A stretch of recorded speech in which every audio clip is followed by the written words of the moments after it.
Welcome to the deep dive. Today, we are really digging into something fundamental, something core to our society. And if what our source says is true, it might completely change how you see things like financial power, government debt, even those recurring crises we seem to face. Yeah, we're looking at a pretty radical claim, aren't we?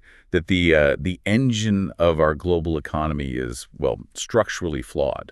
That it's actually designed to create debt, instability, and, inequality. Designed for it. That's the assertion. We're diving into the system where almost all the money circulating, dollars, euros, yen, whatever, is also simultaneously someone else's debt, a debt that needs paying back with interest. Exactly. And the point here isn't just, say, politicians making bad budget choices. It goes deeper. It's about a systemic design flaw.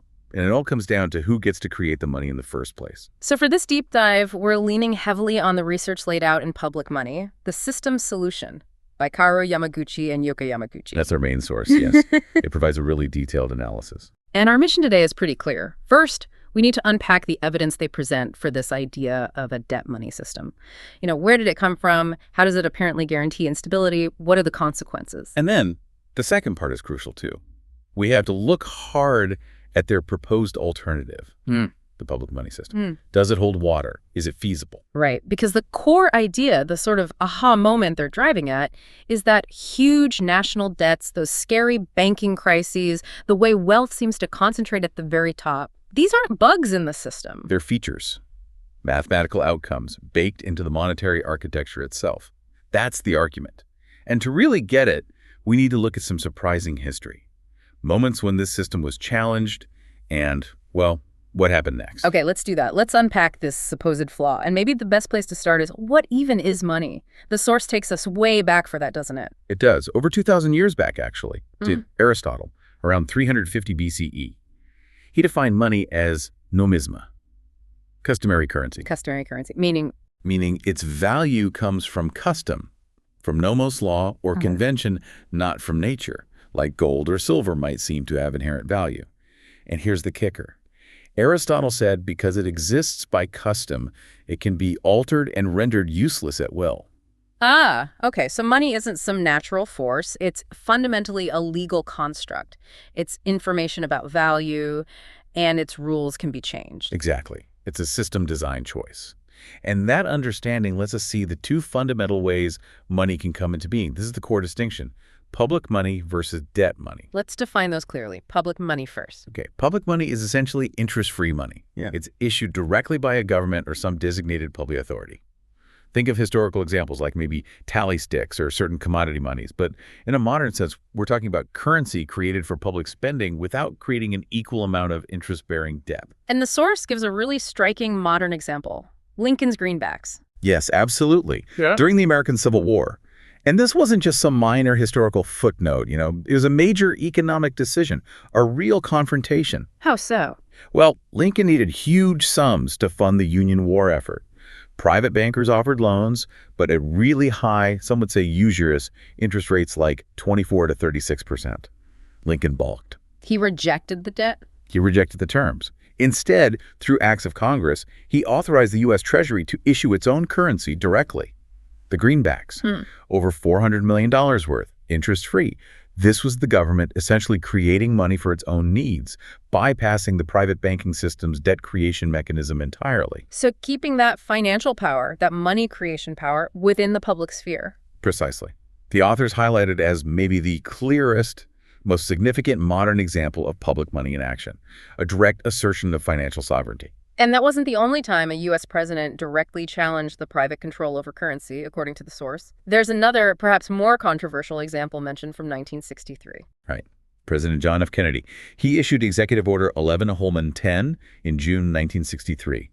This order delegated authority to the Secretary of the Treasury to issue silver certificates, essentially allowing the Treasury to issue notes directly, backed by silver reserves held by the Treasury. And these were labeled differently, weren't they? Not the usual notes. That's the key detail. They were United States notes, not the standard Federal Reserve notes. While they looked similar and circulated together, the source of authority was different. The U.S. notes represented government-issued, arguably interest-free public money backed by government assets.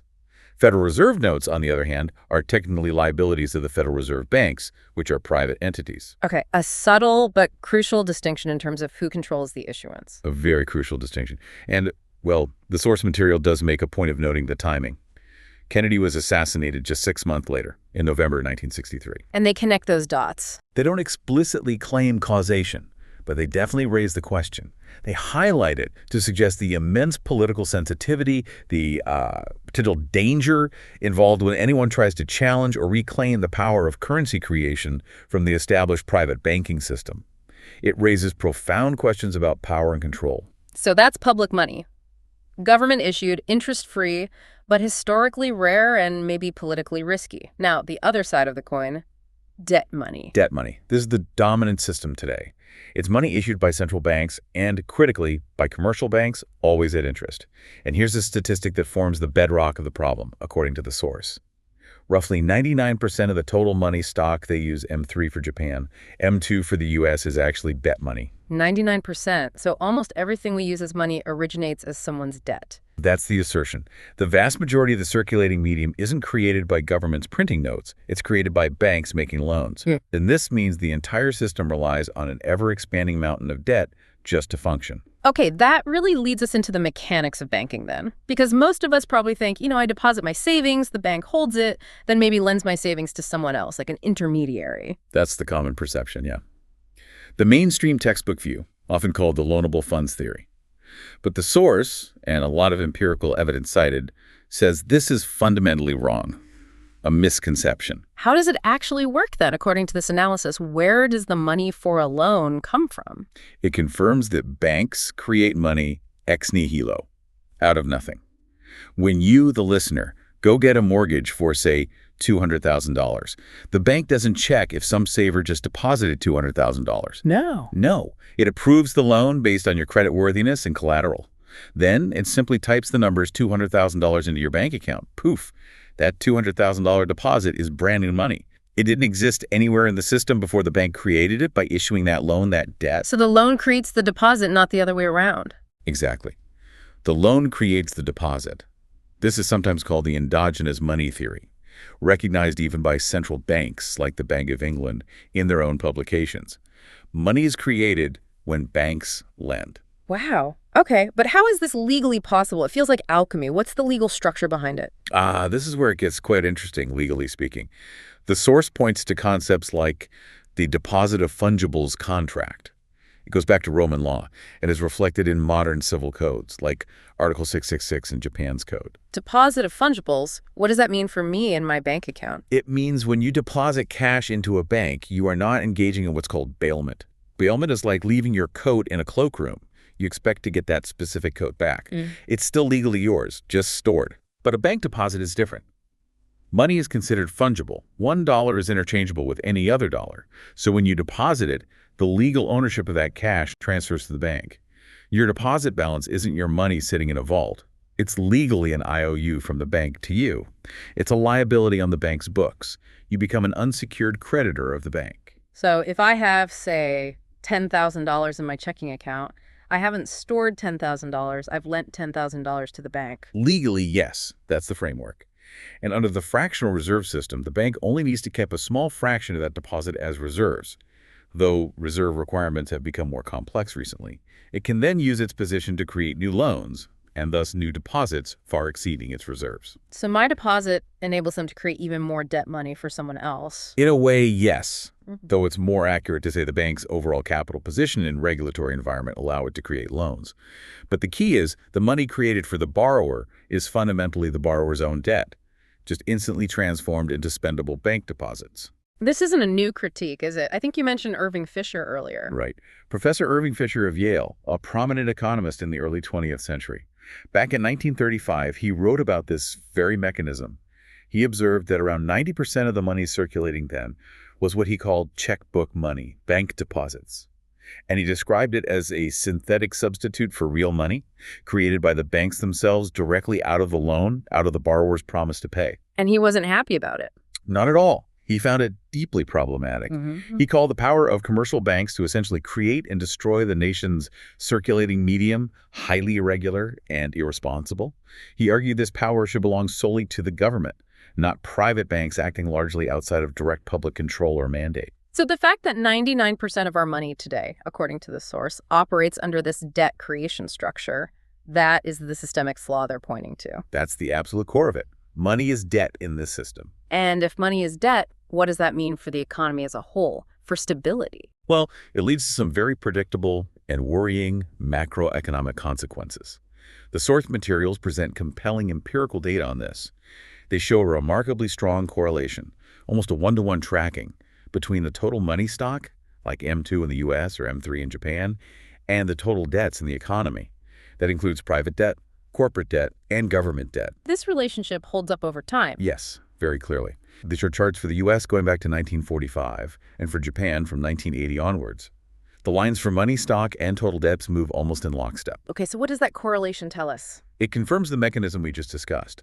Money is created when banks issue loans, debt. And, just as importantly, money is destroyed when those debts are repaid or defaulted on. Money is destroyed. How? When you pay back the principal on your loan, that money effectively disappears from the bank's balance sheet, shrinking the overall money supply. If debt repayment happens faster than new debt creation, the total amount of money circulating in the economy actually contracts. And that's where the crisis potential comes in. Let's link this back to the Great Depression again. How does this debt money destruction explain that event? The Great Depression is really the starkest historical example of this destructive mechanism in action. Irving Fisher, again, analyzed this intensely between 1929 and 1933. What happened was, as the economy started to turn down after the 1929 crash, people got nervous about banks failing. So they started pulling their money out. Bank runs. Exactly. Depositors rushed to convert their bank deposits, those IOUs, into physical cash. This obviously put immense pressure on banks. But critically, it reduced the bank's reserves. With lower reserves and facing panicked depositors, banks had no choice but to slam the brakes on new lending. Even worse, they had to start calling in existing loans, demanding repayment. Forcing businesses and individuals to pay back debt. Right when they could least afford to. This forced repayment of debt started destroying money, shrinking the deposits on bank balance sheets across the system. Fisher documented that bank deposits contracted massively by about $8 billion over those 4 years, a huge sum back then. Which shrunk the overall money supply drastically. Precisely. This created a devastating deflationary spiral. Less money meant falling prices, which made existing debts even harder to repay, leading to more defaults, more bank failures, less lending, and further contraction of the money supply. Fisher called it the debt deflation cycle. The source calls it the credit crunch loop. It's the systemic illness inherent in the debt money architecture. The system cannot handle significant debt reduction without potentially collapsing the economy. So if the economy's health basically depends on debt constantly expanding, just to keep the money supply stable or growing slightly, then long-term stability seems impossible. That's the conclusion the source reaches. It implies the system requires each generation to take on more debt than the last, simply to prevent the money supply from contracting and triggering a deflationary collapse. Stability is structurally unattainable under this model. Okay, that's a heavy implication. Let's look at some case studies presented in the source to see how this plays out in reality. Japan's lost decades seem like a key piece of evidence. Yes. Japan's experience after its asset bubble burst in the early 1990s is fascinating and kind of paradoxical through this lens. We know the Great Depression model. Debt destruction leads to monetary destruction, leads to deep depression. Right. But Japan faced 3 decades of economic stagnation, maybe more. GDP growth flatlined. Yet, unlike the 1930s US, Japan's money stock, both M1 and the broader M3, did not decline significantly after the bubble burst. It actually continued to grow, albeit slowly sometimes. So why didn't Japan fall into a 1930s-style monetary collapse and deep depression, despite the prolonged stagnation and the bursting of a massive private debt bubble? This was a real puzzle for mainstream economics, which mostly assumed the Bank of Japan controlled the money supply and should have been able to fix things with low interest rates.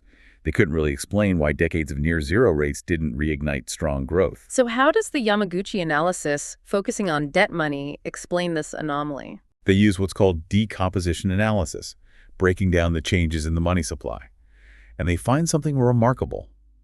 A hidden offset mechanism was at play, driven entirely by government debt. Okay, break that down. What was being offset? Starting around the mid-1990s, private debts loans to corporations and households began to decline sharply. Businesses, scarred by the bubble burst, stopped borrowing and started paying down debt. Households became more cautious. This private sector deleveraging should have destroyed huge amounts of money. Which, based on the Great Depression example, should have tanked the overall money stock and sent Japan into a deflationary spiral. It absolutely should have, according to the debt money destruction principle, but it didn't. Why? Because precisely as private debt was contracting, government debt started exploding. The massive fiscal stimulus packages Japan was famous for during that period. Exactly. The Japanese government embarked on decades of huge deficit spending, issuing vast quantities of Japanese government bonds, GGBs, and crucially, who bought those bonds? Increasingly, it was Japanese commercial banks. So the banks weren't lending as much to private companies anymore. Because companies weren't borrowing, or banks saw it as too risky. So the banks shifted their assets. Instead of creating money by lending to corporations, they started creating money, effectively, by lending to the government by buying JGBs. The government deficit spending, financed by bond issuance bought by banks, created new deposits that offset the destruction of money happening in the private sector. So government debt essentially had to step in and become the primary source of new money creation to prevent a collapse. That's the stark finding from the analysis. The regression they run shows an incredibly tight correlation, an R-squared of 0.987, almost perfect, between the M1 money stock and outstanding government debts after the mid-90s. Government debt became the de facto supplier of liquidity for the entire economy. Wow. So the massive government spending wasn't necessarily a failed stimulus in the traditional sense. It was actually performing a hidden monetary function. It was preventing a monetary implosion. But it was a policy failure in another sense. It didn't revitalize GDP growth. It just led to this staggering accumulation of public debt, projected to hit, 300% of GDP or more. It confirms the structural trap. Under the debt money system, when the private sector deleverages, the government must take on massive debt simply to keep the money supply from collapsing. It can't tolerate overall debt reduction. That's a critical point. The system structurally requires someone to be increasingly indebted. If it's not the private sector, it has to be the public sector. That's the inherent dynamic identified in the source. Okay, beyond instability, the source talks about another function of this system, something hidden. Yes, they argue there's a fourth function of money, often overlooked or deliberately obscured, especially since Adam Smith sort of defined the standard 3, medium of exchange, unit of account, store of value. This fourth function is money as a means of control. Control. How does the debt money system enable control? It operates through two interconnected loops, according to the analysis. The first is the outer loop, the relentless power of compound interest. The magical money tree, as they call it. Yes. When almost all money is issued as debt requiring interest payments, the system inherently funnels wealth upwards. Those who lend or own the institutions that lend benefit from exponentially accumulating interest claims on the rest of society. Wealth concentrates automatically, mathematically, in the hands of creditors. And the source notes that this isn't exactly a new observation. Major religions have warned about usury for centuries. Absolutely. The prohibitions or strong warnings against usury in Judaism, Leviticus, Islam, Quran, Christianity, historically, even Buddhism, they all recognize the potentially destructive social consequences of endless, effortless accumulation through compound interest. It creates imbalance and obligation. But, okay, accumulating wealth through interest is one thing. How does that translate into actual control over the economy, over businesses, over potentially governments? That requires something more, doesn't it? It does. Compound interest alone isn't enough for direct control. That's where the inner loop comes in. Equity ownership. Owning shares, owning companies. Exactly. The wealth accumulated via the outer loop, interest, is then used to acquire ownership stakes via the inner loop, equity. This is how financial power translates into operational control over the real economy. And the source points to some remarkable research quantifying this. This is the ETH Zurich study you mentioned? Yes, a study by Vitali, Gladfelder, and Battiston from ETH Zurich, published in 2011. They did a massive network analysis of global corporate control. How massive? They looked at the ownership links between 43,060 transnational corporations, TNCs, worldwide. They mapped out who owns whom. And what did they find? Who's pulling the strings? The results were pretty staggering. They found that control is incredibly centralized. A small core, a super entity of just 146 firms. That's only 0.02% of the total number they looked at. collectively controlled, about 40% of the total operating revenues of all 43,000 TNCs. A tiny fraction controlling almost half the economic activity. Who are these 146 firms? Overwhelmingly, especially in the very top tier, they were big international banks and major financial institutions. Think Barclays, JP Morgan Chase, Goldman Sachs, Deutsche Bank, etc. Many of the same names that were central players in the 2008 global financial crisis. So the creditors, the handlers of debt money, end up becoming the owners and controllers through this equity loop. That's the structure the research revealed. The system facilitates the concentration of both wealth and control within a very small network of financial actors. And the connection between this control network and, say, central bank support was sort of confirmed after the 2008 crisis, wasn't it? There was that GAO report. Yes, exactly. A U.S. Government Accountability Office, GAO audit report released in 2011 shed light on the Federal Reserve's emergency lending programs during the height of the crisis from December 2007 to July 2010. And what did it reveal? We heard about TARP, but this was something else. This was separate and much, much larger. The report revealed the Fed had secretly committed a mind-boggling $16 trillion in short-term emergency loans to banks and corporations around the world.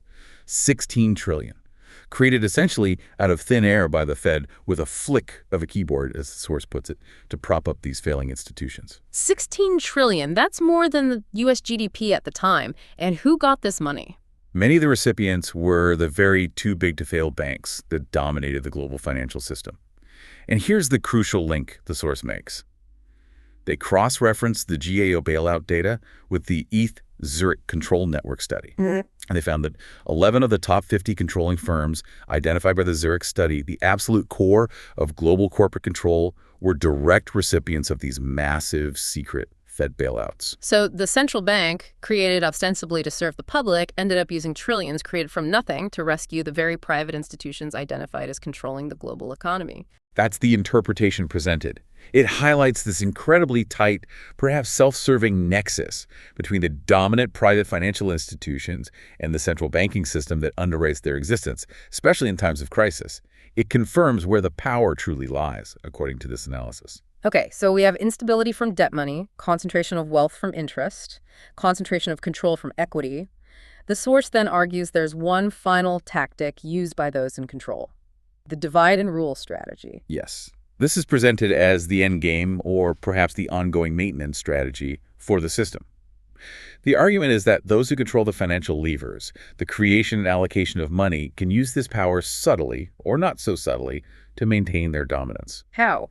By funding conflict. Essentially, yes. The idea is that money can be strategically channeled to fund opposing sides in political debates, social movements, even potentially conflicts. Creating or amplifying division, controlled opposition, keeps the public fragmented and focused on fighting each other, instead of focusing on the underlying structure. Exactly. According to the source's viewpoint, this keeps we the people divided, distracted by surface-level disagreements, while the fundamental system of debt money continues to operate, funneling wealth and control upwards through interest and equity ownership, largely unchallenged. It prevents solidarity against the core system design. That's a pretty cynical view of how power might operate. It is a critical perspective, certainly. Yeah. And it flows directly from identifying money not just as an economic tool, but as a primary instrument of control. Okay, if the diagnosis is that the debt money system is inherently flawed, creating debt, crises, inequality, and enabling this kind of control, then we absolutely need to talk about the proposed cure, the public money system.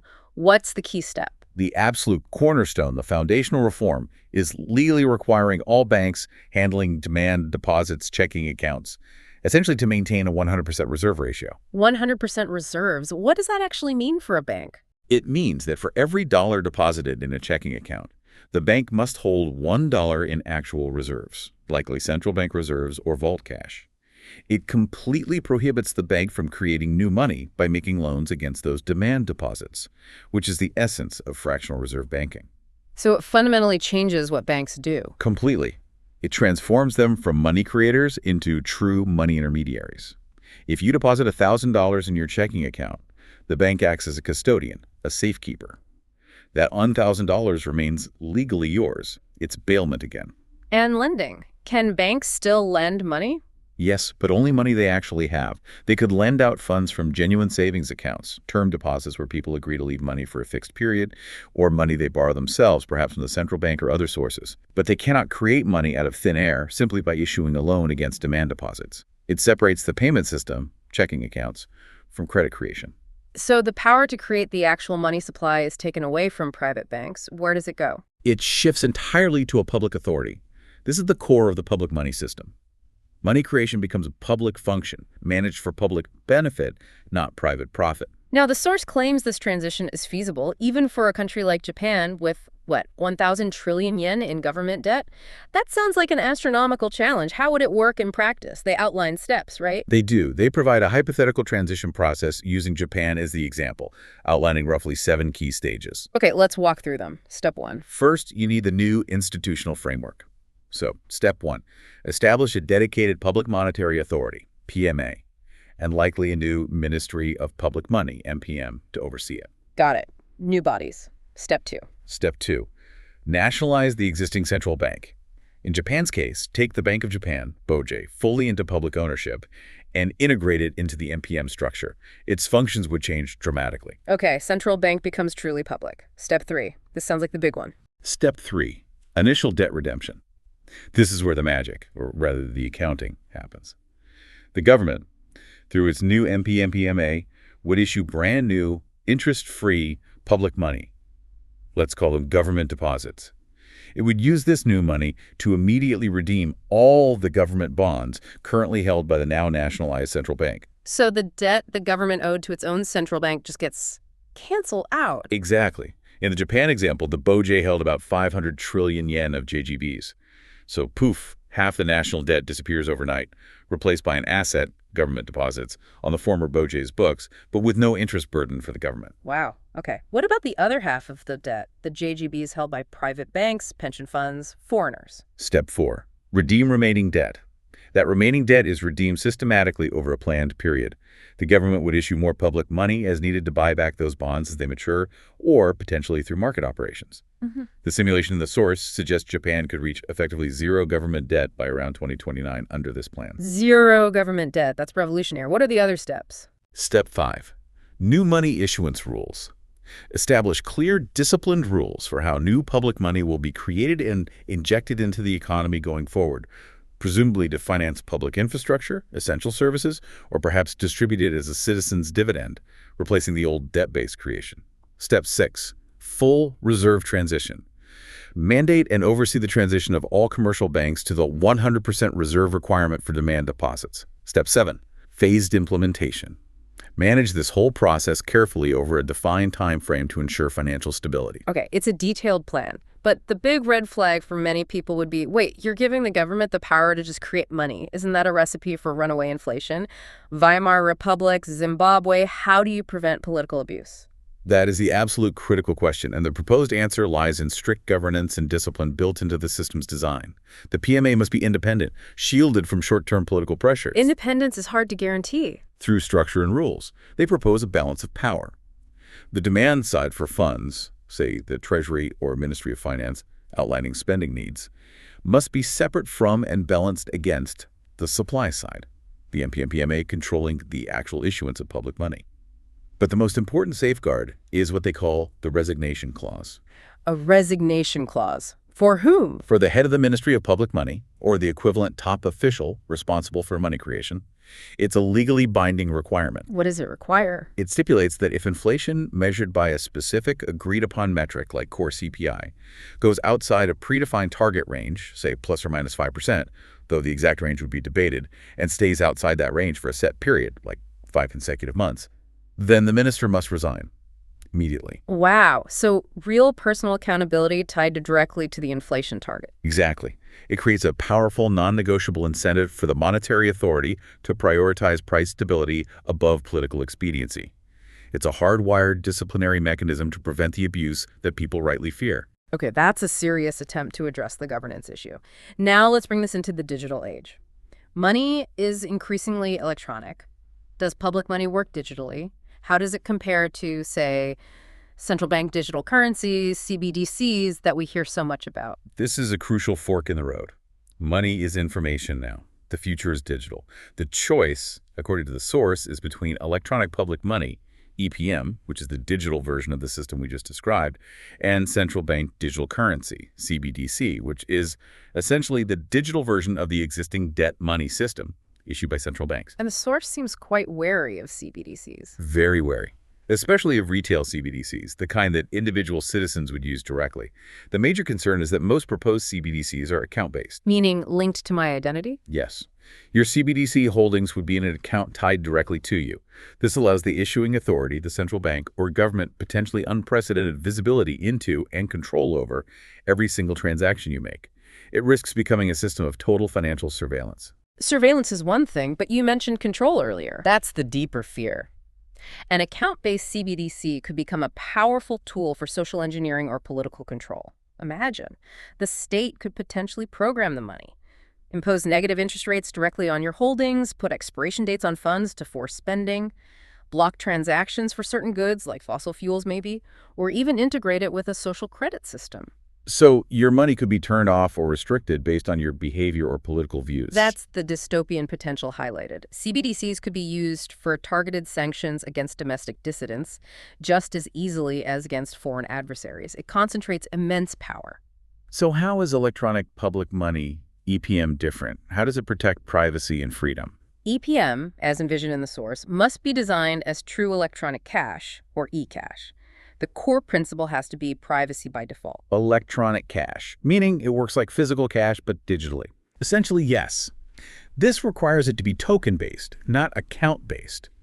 Think of a physical banknote. The banknote itself holds the value, and whoever possesses it can spend it anonymously. A token-based EPM works similarly. The system validates the digital token itself, confirming its authenticity without necessarily needing to know the identities of the sender or receiver for basic transactions. It mimics the privacy features of cash. But wait, if the government's public monetary authority is issuing this EPM, couldn't they still track the tokens or abuse the system even if it's token-based? That's where the system architecture becomes absolutely crucial. The source argues strongly that EPM cannot be run solely by the government on a centralized ledger. That just recreates the potential for centralized control and surveillance. So what's the alternative architecture? It must utilize a decentralized or distributed system architecture. The PMA would be just one node, perhaps the issuer node. But the validation of transactions, the maintenance of the ledger, must be shared among multiple independent participants, maybe commercial banks, payment processors, telecom companies, acting as regulated system operators. No single entity, especially not the government, should have unilateral control over the entire system or the transaction data. Decentralization is key to preventing the concentration of power. Okay, so public money needs 100% reserves, independent governance with teeth. And if digital, it needs to be private, token-based, and decentralized. That's the monetary side. What about the fiscal side? Taxes. Right, the public money system needs a compatible fiscal system. The source proposes something equally radical here. The Uniform Tax System, or UT. Uniform tax sounds simple. What is it? It's designed for radical simplicity. It proposes a single flat-rate tax levied automatically on all payment transactions at the moment they occur. All transactions. So every time I buy coffee, pay rent, receive a salary, make an investment. Every electronic payment triggers the tax collection. For instance, they model a 1% flat rate. If you pay $100 for groceries, $1 is automatically deducted and instantly transferred to the Treasury. The grocery store receives $99. Wow. What are the supposed benefits of something that simple? The main advantage is a massive reduction in complexity and bureaucracy. Think about it. It could potentially eliminate the need for most individuals and businesses to file tax returns. No more complex tax code to navigate, no loopholes to exploit, at least for electronic transactions, drastically lower compliance costs for everyone, and lower administrative costs for the government. And tax evasion. It becomes almost impossible for any transaction that isn't done purely in physical cash. In an increasingly digital economy, that means much broader and more reliable tax collection. Okay, efficiency sounds great, but flat tax often raises fairness concerns. Wouldn't a single rate hit lower-income people harder proportionally? That's the standard critique of flat income or consumption taxes. But the UT is different because it taxes transactions, the total flow of money. The argument is that it achieves fairness based on actual spending capacity and economic activity. How so? People and businesses with higher incomes and more wealth naturally engage in a far greater volume and value of transactions. Yeah. They buy more goods, pay more salaries, invest more capital, move more money around. Even with a flat 1% rate, they end up contributing a disproportionately larger amount of tax revenue because their overall economic footprint is so much larger. The tax burden is distributed based on total economic throughput, not just income. So the fairness comes from the volume of activity, not the rate itself. Interesting. And how does this UT link back to managing the economy? It provides the fiscal lever to work alongside the monetary lever, EPM supply. The source uses a great analogy. Think of the economy like a bathtub. The Public Monetary Authority controls the taps, adjusting the supply of EPM, the hot water, to maintain a stable price level, water temperature. Fiscal policy, via the uniform tax rate, is like stirring the water. Adjusting the UT rate influences how quickly money circulates, velocity, and how much revenue the government collects. So the PMA manages the quantity of money for price stability, while the UT rate helps manage the velocity and fiscal balance. They work together. Right, two tools for managing the system. This whole framework, public money, 100% reserves, UT, it obviously represents a massive break from current economic thinking. How does the source position this against mainstream economics? It argues that mainstream neoclassical and Keynesian models, particularly things like the standard ISLM framework or the loanable funds theory, are fundamentally flawed because they were built on a false premise, the assumption of exogenous money. Exogenous meaning money supply is controlled from the outside by the central bank. Exactly. They assume the central bank sets the money supply and banks just lend out existing money. But as we've discussed, the reality, according to this source and growing consensus, is endogenous money. Commercial banks create the vast majority of money internally through the act of lending debt. So if the foundational assumption is wrong, then the models built on it are unreliable for understanding or managing the real economy, especially financial crises. Their failure to predict or adequately explain things like the 2008 crisis or Japan's lost decades stems from this fundamental misunderstanding of how money is actually created and destroyed. what about more contemporary alternatives like modern monetary theory, MMT? Does the source engage with that? Oh yes, quite directly. It argues that MMT, while gaining popularity, is actually a false theory that ultimately obscures the core problem, the system design failure of private debt money creation. It criticizes MMT on at least two key claims. Okay, what's the first MMT claim they challenge? The well-known MMT assertion that a government issuing its own currency cannot involuntarily default on its debts denominated in that currency, because it can always print the money to pay. Right, the government as the scorekeeper, not constrained like a household budget. The source argues this is a dangerous deception. Why? Because while the government technically might not default, the ever-increasing debt burden doesn't just vanish. If the government continuously issues more debt just to pay interest on old debt, rolling it over with interest, it eventually has to raise taxes significantly to maintain market confidence and solvency. So the burden shifts. It shifts onto the private sector. Yep. The source contends that the real default happens when households and businesses become insolvent, crushed under the weight of taxes needed to service the ballooning public debt. Huh. MMT, in this view, prioritizes government solvency on paper while risking the actual destruction of the private economy. Okay, what's the second MMT falsehood they identify? It's the MMT claim that this government debt expansion won't necessarily cause runaway inflation because the government can always use taxes to drain excess money from the economy if inflation picks up. Tax hikes is the inflation control tool. Right. The rebuttal here draws on historical experience, like post-war Japan. It argues that large-scale debt-financed government spending, especially if it's unproductive or relies heavily on foreign financing, does risk serious inflation. Not necessarily demand-pull inflation initially, but cost-push inflation driven by currency depreciation and rising input costs. And relying on taxes to fix it is often too slow and politically difficult. By the time taxes are raised enough to matter, significant damage might already be done to the currency's value and private sector wealth. MMT oversimplifies the complex dynamics of inflation, currency confidence, and global capital flows, especially within the existing debt money framework. So from this perspective, both mainstream models and MMT fail because they don't address the fundamental structural issue of private debt money creation. That's the core critique. They tinker with policy levers within a flawed system rather than proposing a redesign of the system itself. Which brings us to the ultimate vision presented in the source. If capitalism, socialism, communism, and even current globalism are built on this flawed monetary base, what's the alternative society they envision? They call it MuRatopia. Yes, MuRatopia. Yeah. It's presented as a potential new socioeconomic model, aiming to go beyond the limitations and failures of past systems. It's built on 4 main pillars, designed to work together synergistically. Okay, what are the pillars? I assume public money is one? Absolutely. Pillar 1, the public money system itself. Eliminating debt money creation and the outer loop of control via compound interest is the foundation. Makes sense. Pillar 2. Pillar 2, self-managed businesses. This tackles the inner loop of control equity ownership. The idea is to move away from traditional shareholder capitalism, where the goal is maximizing profit for external owners. Instead, businesses would be possessed and managed by their primary stakeholders, employees, maybe local communities. The goal shifts towards sustainable operation, service provision, and shared prosperity rather than exponential returns for absentee financial owners.